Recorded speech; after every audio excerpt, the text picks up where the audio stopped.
Les opposants russes ne désarment pas, ils appellent à manifester malgré l'arrestation mardi de près de 800 militants. Ils dénoncent la victoire du parti du Premier ministre Vladimir Poutine aux législatives. Selon l'opposition et les observateurs étrangers, ces élections seraient entachées d'irrégularités. Il n'y aura pas de troisième plan de rigueur, du moins pas dans l'immédiat.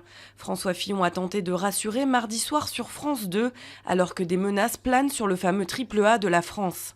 Le Premier ministre a également assuré qu'il n'accepterait pas une hausse de 10% du prix du gaz en janvier, souhaitant même la limiter en deçà de 5%.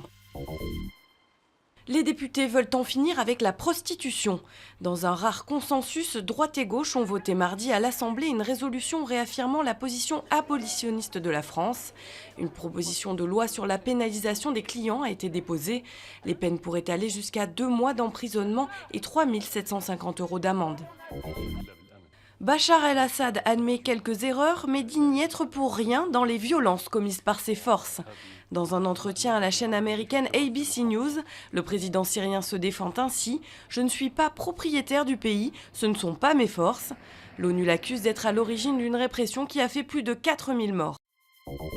Du suspense et un exploit. Marseille a arraché 3-2 à Dortmund sa qualification pour les 8e de finale de la Ligue des Champions. Une éclaircie dans une saison mal engagée, mais aussi des retombées financières non négligeables, admet Didier Deschamps.